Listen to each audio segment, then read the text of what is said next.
പുറപ്പാട് അധ്യായം 30. ധൂപാർപ്പണത്തിനായി കരുവേല മരം കൊണ്ട് ഒരു ബലിപീഠം പണിയണം. അത് സമചതുരമായിരിക്കണം. നീളവും വീതിയും 1 മുഴം, ഉയരം 2 മുഴം. കൊമ്പുകൾ അതിനോടൊന്നായി ചേർന്നിരിക്കണം. മുകൾ ഭാഗവും വശങ്ങളും കൊമ്പുകളും തങ്കം കൊണ്ട് പൊതിയണം. മുകൾ വശത്ത് ചുറ്റിലും സ്വർണം കൊണ്ടുള്ള അരികുപാളി പിടിപ്പിക്കണം. അതിന് കീഴെ 2 മൂലകളിലും ഓരോ സ്വർണവളയം പിടിപ്പിക്കണം. മറുവശത്തും ഇപ്രകാരം ചെയ്യണം. അവ പീഠത്തെ വഹിക്കുവാനുള്ള തണ്ടുകൾ ഇടുന്നതിനാണ്. തണ്ടുകൾ കരുവേല മരം കൊണ്ടുണ്ടാക്കി സ്വർണം കൊണ്ട് പൊതിയണം. ഞാൻ നിന്നെ സന്ദർശിക്കുന്ന സ്ഥലമായ സാക്ഷ്യപേടകത്തിന് മുകളിലുള്ള കൃപാസനത്തിന്റെയും സാക്ഷ്യപേടകത്തെ മറയ്ക്കുന്ന തിരശ്ശീലയുടെയും മുൻപിൽ അത് സ്ഥാപിക്കണം. ഓരോ പ്രഭാതത്തിലും വിളക്കുകൾ ഒരുക്കുമ്പോൾ അഹറോൻ പീഠത്തിന്മേൽ പരിമളദ്രവ്യങ്ങൾ പുകയ്ക്കണം. സായാഹ്നത്തിൽ ദീപം കൊളുത്തുമ്പോഴും അവൻ അതിന്മേൽ പരിമളദ്രവ്യങ്ങൾ പുകയ്ക്കട്ടെ. തലമുറ തോറും എന്നേക്കും കർത്താവിന്റെ മുൻപിൽ ഈ ധൂപാർപ്പണം നടക്കണം. അവിശുദ്ധ ധൂപമോ ദഹനബലിയോ ധാന്യബലിയോ അതിന്മേൽ അർപ്പിക്കരുത്. ദ്രാവക നൈവേദ്യവും ഒഴിക്കരുത്. പാപപരിഹാര ബലിയുടെ രക്തം കൊണ്ട് വർഷത്തിലൊരിക്കൽ അഹ്റോൻ അതിന്റെ കൊമ്പുകളിൽ പരിഹാരകർമ്മം അനുഷ്ഠിക്കണം. തലമുറ തോറും ഇപ്രകാരം ചെയ്യണം. ഇത് കർത്താവിന് അതിവിശുദ്ധമാണ്.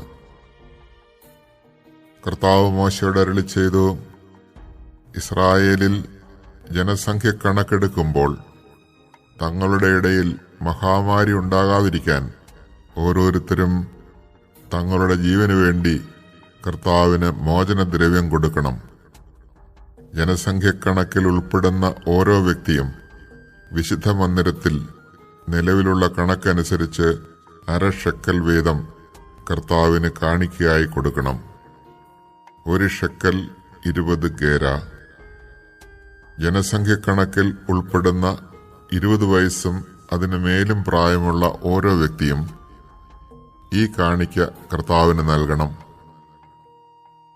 പാപപരിഹാരത്തിനായി കർത്താവിന് ഈ കാണിക്ക നൽകുമ്പോൾ 1/2 ഷെക്കൽ മാത്രമേ നൽകാവൂ. ധനികൻ കൂടുതലോ ദരിദ്രൻ കുറവോ കൊടുക്കാൻ പാടില്ല. ഇസ്രായേൽ ജനത്തിൽ നിന്ന് പാപപരിഹാരത്തുക സ്വീകരിച്ച് സമാഗമ കൂടാരത്തിലെ ശുശ്രൂഷയ്ക്ക് ഉപയോഗിക്കണം. അങ്ങനെ നിങ്ങൾക്ക് പാപപരിഹാരത്തിന് ഉതകും വിധം അത് ഇസ്രായേൽ ജനത്തെ കർത്താവിന്റെ സ്മരണയിൽ കൊണ്ടുവരും. കർത്താവ് മോശയോട് അരുളി ചെയ്തു, ഓടുകൊണ്ട് ഒരു ക്ഷാളന പാത്രം നിർമ്മിക്കണം. അതിന്റെ പീഠവും ഓടുകൊണ്ടുള്ളതായിരിക്കണം. അത് സമാഗമ കൂടാരത്തിനും ബലിപീഠത്തിനും ഇടയ്ക്ക് വയ്ക്കണം. അതിൽ വെള്ളമൊഴിക്കണം. അഹ്റോനും പുത്രന്മാർക്കും കൈകാലുകൾ കഴുകുന്നതിന് വേണ്ടിയാണത്. അവർ സമാഗമ കൂടാരത്തിൽ പ്രവേശിക്കുകയോ ശുശ്രൂഷയ്ക്കായി ബലിപീഠത്തെ സമീപിച്ച് കർത്താവിന് ദഹനബലി അർപ്പിക്കുകയോ ചെയ്യുമ്പോൾ കൈകാലുകൾ കഴുകണം. അല്ലെങ്കിൽ അവർ മരിക്കും. മരിക്കാതിരിക്കുന്നതിന് അവർ കൈകാലുകൾ കഴുകണം. ഇത് അവർക്കെന്നേക്കുമുള്ള ഒരു കൽപ്പനയാണ്. അവനും അവന്റെ സന്തതികൾക്കും തലമുറ തോറുമുള്ള കൽപ്പന. കർത്താവ് മോശയോട് അരുളി ചെയ്തു, മികച്ച സുഗന്ധദ്രവ്യങ്ങൾ എടുക്കുക. വിശുദ്ധ മന്ദിരത്തിൽ നിലവിലിരിക്കുന്ന ഷെക്കലിന്റെ കണക്കനുസരിച്ച് 500 ഷെക്കൽ ശുദ്ധമായ മീറയും 250 ഷെക്കൽ സുഗന്ധമുള്ള കറുവാപ്പട്ടയും 250 ഷെക്കൽ സുഗന്ധ സസ്യവും 500 ഷെക്കൽ അമരിപ്പട്ടയും 1 ഹിൻ ഒലിവെണ്ണയും എടുക്കുക. സുഗന്ധ തൈലങ്ങൾ നിർമ്മിക്കുന്ന വിദഗ്ധനെ പോലെ ഇവയെല്ലാം കൂട്ടിക്കലർത്തി ഒരു വിശുദ്ധ തൈലമുണ്ടാക്കണം. അത് വിശുദ്ധമായ അഭിഷേക തൈലമായിരിക്കും. സമാഗമ കൂടാരവും സാക്ഷ്യപേടകവും അതുകൊണ്ട് അഭിഷേകം ചെയ്യണം. മേശയും വിളക്കുകാലും അവയുടെ ഉപകരണങ്ങളും, ധൂപപീഠവും ദഹനബലിപീഠവും ഉപകരണങ്ങളും, ക്ഷാളനപാത്രവും അതിന്റെ പീഠവും നീ അഭിഷേചിക്കണം. ഏറ്റവും പരിശുദ്ധമാകേണ്ടതിന് അവയെ നീ വിശുദ്ധീകരിക്കണം.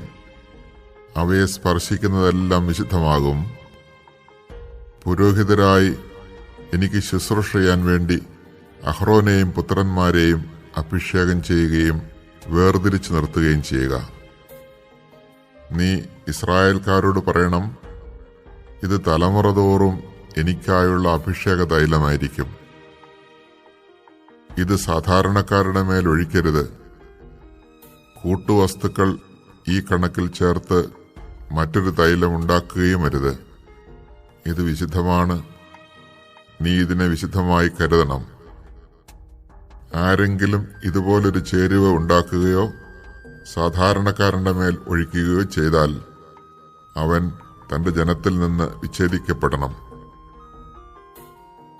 കർത്താവ് മോശയോട് അരുളി ചെയ്തു, ദേവദാരു തൈലം, നറുംപശ, ഗുൽഗുലു, കുന്തുരുക്കം എന്നീ സുഗന്ധദ്രവ്യങ്ങൾ സമമായി എടുക്കുക. സുഗന്ധതൈലം നിർമ്മിക്കുന്ന വിദഗ്ധനെ പോലെ ഇവയെല്ലാം കൂട്ടിക്കലർത്തി ഉപ്പും ചേർത്ത് ധൂപാർപ്പണത്തിനുള്ള വിശുദ്ധമായ സുഗന്ധദ്രവ്യമുണ്ടാക്കുക. അതിൽ നിന്ന് കുറെയെടുത്ത് നേർമയായി പൊടിച്ച് ഒരു ഭാഗം ഞാൻ നിങ്ങളെ സന്ദർശിക്കുന്ന സമാഗമ കൂടാരത്തിലെ സാക്ഷ്യപേടകത്തിന്റെ മുമ്പിൽ വയ്ക്കുക. അതിനെ ഏറ്റവും പവിത്രമായി കരുതണം. നിങ്ങൾക്ക് വേണ്ടി ഈ ചേരുവക്കണക്കനുസരിച്ച് സുഗന്ധദ്രവ്യമുണ്ടാക്കരുത്. കർത്താവിന് വിശുദ്ധമായ ഒന്നായി ഇതിനെ കരുതണം. പരിമളത്തിനു വേണ്ടി ആരെങ്കിലും അതുണ്ടാക്കിയാൽ അവൻ തന്റെ ജനത്തിൽ നിന്ന് വിച്ഛേദിക്കപ്പെടണം.